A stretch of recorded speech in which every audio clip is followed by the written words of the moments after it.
कैसे आप सभी लोग हैं?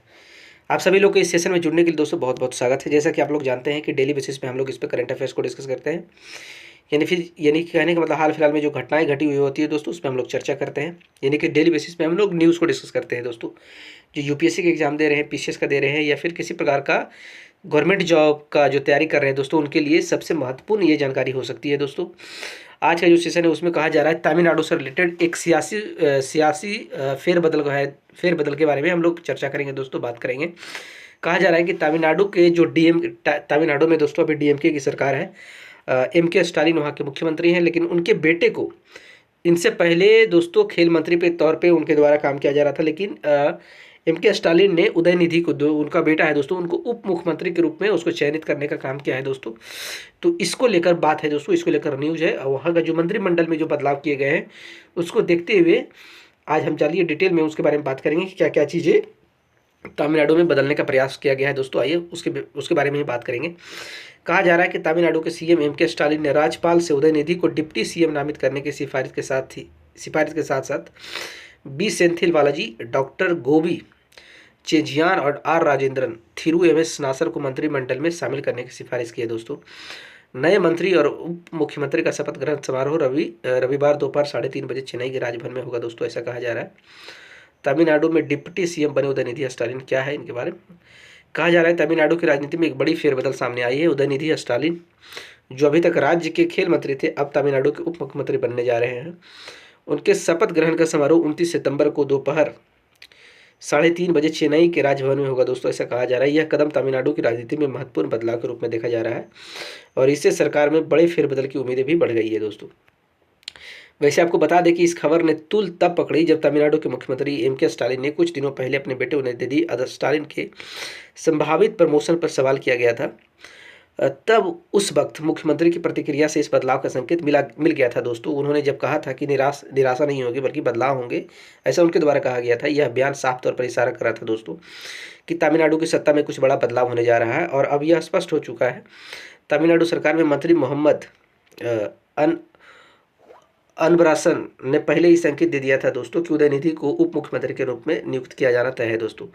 उन्होंने कहा था कि उदयनिधि की उप मुख्यमंत्री के रूप में नियुक्ति की घोषणा 1 सप्ताह से 10 दिन के भीतर की जाएगी।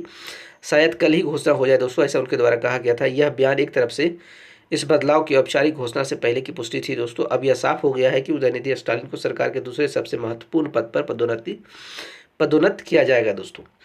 ऐसा हालांकि जब उदयनिधि स्टालिन से उनकी पदोन्नति के बारे में सवाल किया गया तो उन्होंने कहा कि मुख्यमंत्री इस पर निर्णय लेंगे। यह टिप्पणी दिखाती है कि वह अपनी नई भूमिका के प्रति संजीदा और मुख्यमंत्री एम के स्टालिन के फैसले का सम्मान कर रहे हैं दोस्तों।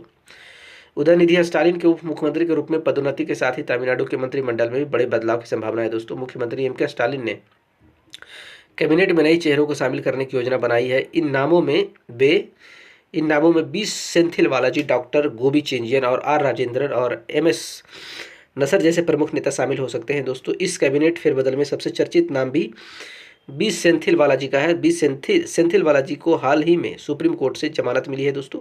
कहा जा रहा है कि जिनके बाद सुबह 471 दिनों के लंबे कारावास से बाहर आए हैं दोस्तों, यानी कि उनके द्वारा जेल में बंद किए गए थे दोस्तों। बालाजी पर क्या है, मनी लॉन्ड्रिंग और नकदी के बदले नौकरी घोटाले में आरोप लगाए गए थे दोस्तों। जब पिछली AIADM की सरकार में परिवहन मंत्री थे तब उस प्रकार का आरोप लगा था दोस्तों। परिवर्तन निदेशालय ईडी ने उन्हें 14 जून 2022 को गिरफ्तार किया था। हालांकि जमानत मिलने के बाद अब वो दोबारा से मंत्रिमंडल में शामिल हो सकते हैं। बालाजी का कहना है कि उनके खिलाफ जो मामला दर्ज किया गया था वह राजनीतिक प्रतिशोध था दोस्तों, ऐसा इनके द्वारा कहना था, एक बदले के भाव से किया गया था। उनका कहना है कि यह एक फर्जी मामला था, मैं कानूनी रूप से इस मामले को जीतूंगा दोस्तों। मैं मुख्यमंत्री एम के स्टालिन और डीएमके युवा शाखा सचिव उदयनिधि स्टालिन का आभारी भी हूं दोस्तों, ऐसे उनके द्वारा कहा गया है। तमिलनाडु की राजनीतिक स्थिति क्या है दोस्तों, उस पर एक नजर डालते हैं। कहा जा रहा है कि उदयनिधि स्टालिन के उप मुख्यमंत्री के रूप में नियुक्ति के साथ ही तमिलनाडु की राजनीतिक स्थिति और मजबूत होती दिख रही है।